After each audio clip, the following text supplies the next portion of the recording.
समस्त को मोर नमस्कार। कहू कहू जीशु गोटे कथा कहले मार्क लिखित सुसमाचार 4 अध्याय 35 पदरे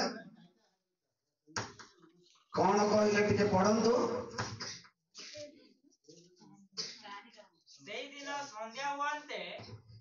दिन करे संध्या हेला उतारे जीशु से मानकु कहिले आस आमे आर पारी की जीवा ता माने ए पारी रे आउ रहिबा आउ एक अन्य पारी की जीवा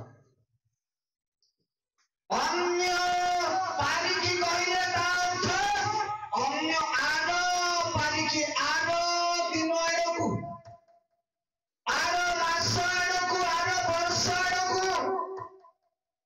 आरो समय आड़कू आरो जाओ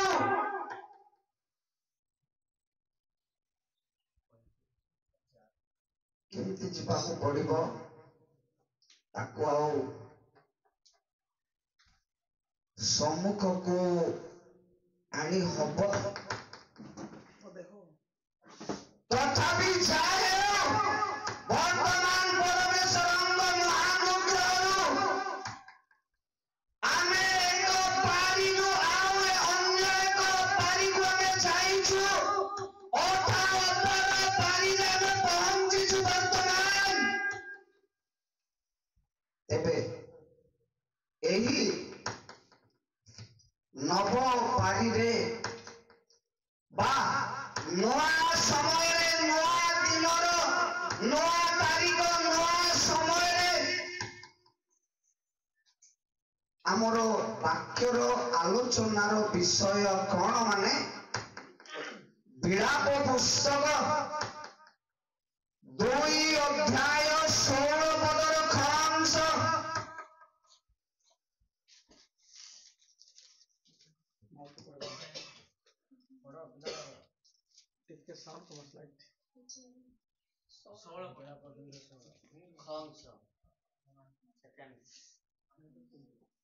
सेमाने सिद्धियंती ओ दंत कड़कड़ करती सेमाने कहती आम्भे माने ताहाको ग्रास करी अछु।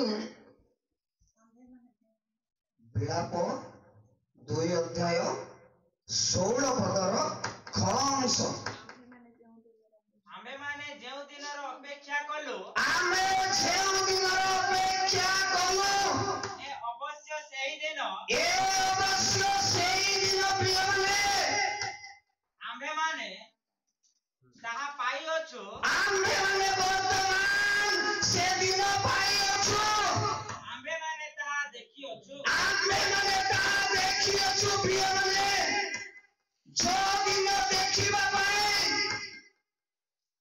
पाइबा पाई सारा राति आमे अपेक्षा रे अछु वर्तमान से दिन आमे देखू अछु आउ पाइबी अछु प्रिय माने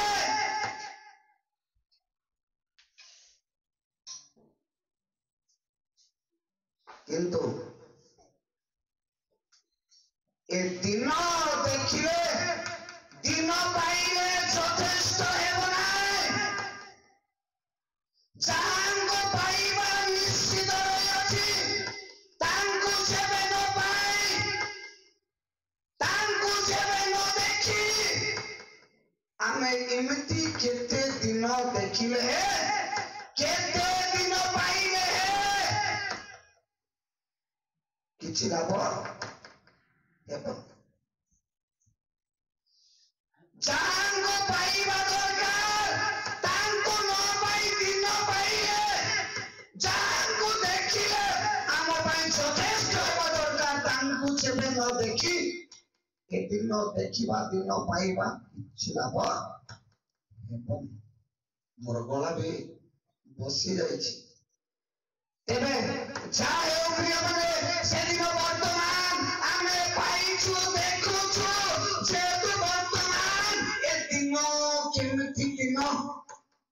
आमे पाइछु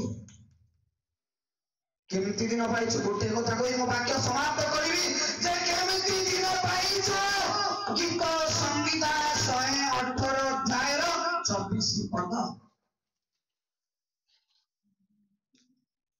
ସଦାପ୍ରଭୁଙ୍କ ନାମରେ ଯେ ଆସୁଅଛନ୍ତି ସେ ଧନ୍ୟ। ଭୁଲ 118 24 ଏହା ସଦାପ୍ରଭୁଙ୍କର କୃତ ଦିନ। ए दिन अछि परमेश्वरଙ୍କ कृत दिन ଆଉ କାହା ଦିନ ନୁହଁ ପ୍ରିୟମାନେ ଦୁନିଆରେ ଯେତେ ବଡ଼ ମହାବିଜ୍ଞ ପୁରୁଷ ଥାଆନ୍ତୁ ଏ ଆଉ କାହାର ଦିନ ହୋଇପାରିବ ନାହିଁ କେବଳ ପରମେଶ୍ୱରଙ୍କ ଦିନ ଏହା ତାଙ୍କ କୃତ ଦିନ ଏହା ତାଙ୍କ ସୃଷ୍ଟ ଦିନ ଏହା ତାଙ୍କ ନବ ଦିନ। ତେବେ ଏ ଦିନରେ ଆମେ କଣ କରିବା ଦରକାର ଟିକେ ପଢନ୍ତୁ। ଆମ୍ଭେମାନେ ଏଥିରେ ଆନନ୍ଦ ଓ ଉଲ୍ଲାସ କରିବା। ତେବେ ଏଇ ଦିନରେ ଆମେ ଆନନ୍ଦ କରୁ ଉଲ୍ଲାସ କରୁ କିନ୍ତୁ କେବଳ ଏ ଦିନରେ ଆନନ୍ଦ କଲେ ଯଥେଷ୍ଟ ହେବ ନାହିଁ ଆଉ କୋଉଠି କୋଉଠି ଆନନ୍ଦ କରିବା କଥା। କେବଳ ଦିନରେ ଆନନ୍ଦ କଲେ ଯଥେଷ୍ଟ ନାହିଁ ପ୍ରିୟମାନେ ତଥାପି ଆନନ୍ଦ ସମସ୍ତେ କରିପାରିବେ।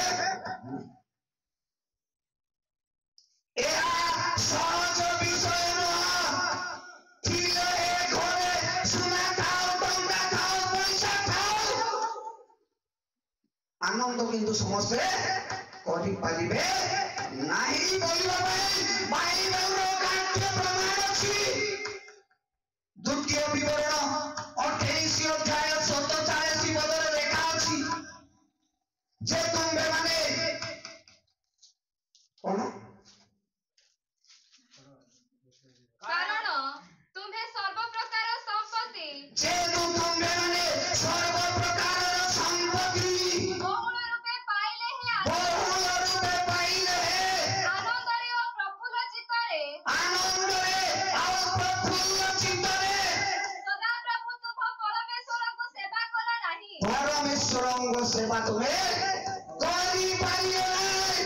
ତେଣୁ ସର୍ବପ୍ରକାର ସମ୍ପତ୍ତି ପାଇଲେ ସର୍ବପ୍ରକାର ସମ୍ପତ୍ତି ଥିଲେ ପ୍ରଫୁଲ୍ଲ ଚିତ୍ତରେ ତୁମେ ମାନେ ଆନନ୍ଦରେ ପରମେଶ୍ୱରଙ୍କ ସେବା କରିପାରିବ ନାହିଁ। ତେଣୁ ସର୍ବପ୍ରକାର ସମ୍ପତ୍ତି ଥାଉ ତଥାପି ଆନନ୍ଦ ସମସ୍ତେ କରିପାରିବେ ନାହିଁ। ସହଜ ଥିଲେ ବି ଆନନ୍ଦ କରିପାରିବେ ନାହିଁ କାରଣ ଆନନ୍ଦ କରିବା ସହଜ ବିଷୟ ନୁହଁ ପ୍ରିୟମାନେ।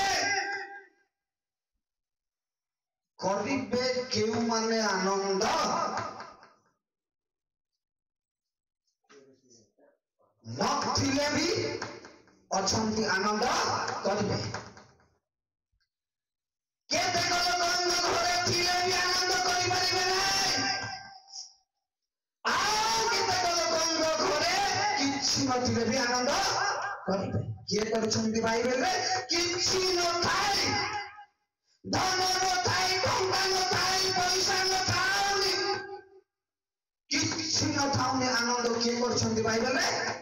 ହବକୁକ ପୁସ୍ତକ 3 ଅଧ୍ୟାୟ 17-18 ପଦ ଯେବେ ଦେଖିବା ପରମେଶ୍ୱରଙ୍କ ଦାସ ହବକୁକ କିଛି ନଥିଲେ ପରମେଶ୍ୱରଙ୍କ ଠାରେ ସେ ଆନନ୍ଦ କଲେ ପ୍ରିୟମାନେ। କେବଳ ଆନନ୍ଦ କଲେ ସେତିକି ଆନନ୍ଦ କରିବା ପାଇଁ ପ୍ରତିଜ୍ଞା କଲେ ନିଷ୍ପତ୍ତି କଲେ ଏକ ସିଦ୍ଧାନ୍ତ ପହଞ୍ଚିଲେ। ଆଉ କଣ କହିଲେ ପଢନ୍ତୁ। କାରଣ ଯଦ୍ୟପି ଦିମିରି ବୃକ୍ଷ ପୁଷ୍ପିତ ରହିବ କିମ୍ବା ଦ୍ରାକ୍ଷାଲତାରେ ଫଳ ନ ଧରିବ ଜିତ ବୃକ୍ଷ ଫଳ ନ ଫଳିବ ଓ କ୍ଷେତ୍ର ଖାଦ୍ୟଦ୍ରବ୍ୟ ଉତ୍ପନ୍ନ ନ କରିବ କୁଆଡରୁ ମେଷଫୁଲ ଉଚ୍ଛିନ୍ନ ହେବ ଆଉ ଗୋଠରେ ଗରୁପଲ ନଥିବ ତଥାପି ମୁଁ ସଦାପ୍ରଭୁଙ୍କ ଠାରେ ଆନନ୍ଦ କରିବି। ପରମେଶ୍ୱରଙ୍କ ଠାରେ ମୁଁ ଆନନ୍ଦ କରିବି। ଏଇ ନିଷ୍ପତ୍ତି ଥିବା ଦରକାର। ଗୋଠରେ ଗରୁ ନଥାଉ ଦ୍ରାକ୍ଷା ଫଳ ନ ଫଳୁ କେଉଁ ଡିମ୍ବିର ବୃକ୍ଷ ପୁଷ୍ପିତ ନ ହେଉ ତଥାପି परमेश्वर ठारे ମୁଁ ଆନନ୍ଦ କରିବି ଏଇ ପ୍ରତିଜ୍ଞା ଥିବା ଦରକାର। ତଥାପି ସମସ୍ତେ ଆନନ୍ଦ କରିପାରିବେ ନାହିଁ। କରିବେ ଯେଉଁମାନେ ଆନନ୍ଦ କରିପାରିବେ। ଗୀତ ସଂଗୀତା 85 ଗୀତର 6 ପଦ। କରିବେ କେଉଁମାନେ?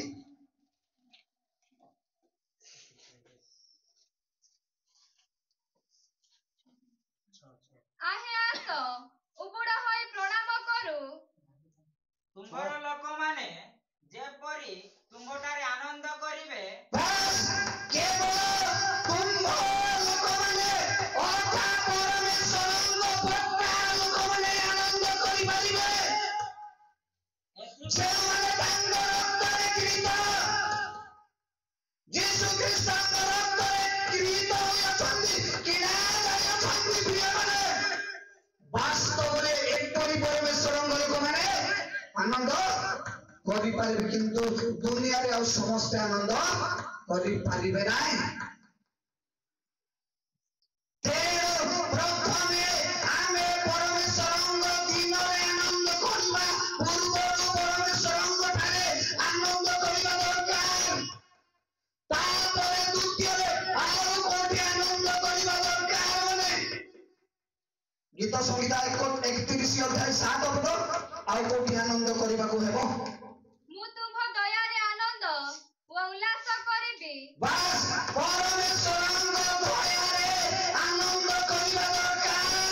କାରଣ ତାହାଙ୍କ ସେଇ ଦୟା ସକାଶୁ ଏପର୍ଯ୍ୟନ୍ତ ଆମେ ଜୀବିତ ମାନଙ୍କ ମଧ୍ୟରେ ବଞ୍ଚିଛୁ, ନିରାପତ୍ତାରେ ଅଛୁ। ପ୍ରିୟମାନେ, ଏପର୍ଯ୍ୟନ୍ତ ସୁରକ୍ଷିତ ଭାବରେ ଅଛୁ। ଝଡ଼ ଝଞ୍ଜା ସମସ୍ୟା ଆସିଲେ ପରମେଶ୍ୱରଙ୍କ ବିବିଧ ଦୟା ସକାଶୁ। ତେଣୁ ତାଙ୍କ ସେଇ ଦୟାରେ ଆମେ ଆନନ୍ଦ କରିବା ଦରକାର। କାରଣ ପରମେଶ୍ୱରଙ୍କ ଦୟା ଜଣେ ଲୋକଙ୍କୁ କଣ କରିବ? ଆମେ ଯେବେ ଦେଖିବା ହିତୋପଦେଶ 20 ଅଧ୍ୟାୟ 23 ପଦ, ପରମେଶ୍ୱରଙ୍କ ଦୟା ଜଣେ ଲୋକକୁ କଣ କରିବ? ଜଣେ ମାକୁ କଣ କରିବ? ଜଣେ ଭାଇକୁ କଣ କରିବ? ଜଣେ ଭଉଣୀକୁ କଣ କରିବ? ଯେ ଆମେ ତାଙ୍କ ଦୟାରେ ଆନନ୍ଦ କରିବା। କଣ କରିବ ଟିକେ ଦେଖନ୍ତୁ। ଦୟା ଓ ସତ୍ୟତା ରାଜାକୁ ରକ୍ଷା କରେ। ବାସ୍ ପରମେଶ୍ୱରଙ୍କ ଦୟା ଆଉ ସତ୍ୟତା ରାଜାକୁ ରକ୍ଷା କରିବ। କେବଳ ସେତିକି ପ୍ରଜାମାନଙ୍କୁ ବି ରକ୍ଷା। ତାଙ୍କ ଦୟା ରାଜାକୁ ରକ୍ଷା କରିବ, ପ୍ରଜାକୁ ରକ୍ଷା କରିବ, ଧନୀକୁ ରକ୍ଷା କରିବ, ଦରିଦ୍ରକୁ ରକ୍ଷା କରିବ, ଉଚ୍ଚ ଲୋକକୁ ରକ୍ଷା କରିବ, ନିଚ ଲୋକକୁ ରକ୍ଷା କରିବ। ଛୋଟ ହେଉ ବଡ଼ ହେଉ, ସାମାନ୍ୟ ପ୍ରାଧାନ୍ୟ ହେଉ, ତାଙ୍କର ଦୟା କିନ୍ତୁ ସମସ୍ତଙ୍କୁ କଣ କରିବ? ରକ୍ଷା କରିବ। ତେଣୁ ପ୍ରିୟମାନେ, ତାହାଙ୍କ ଦୟାରେ ଆମେ ଆନନ୍ଦ କରିବା ଦରକାର। ପ୍ରଭୁ ସଂକ୍ଷିପ୍ତ ବାକ୍ୟ ଦ୍ୱାରା ଆମ ସମସ୍ତଙ୍କୁ ଆଶୀର୍ବାଦ କରନ୍ତୁ।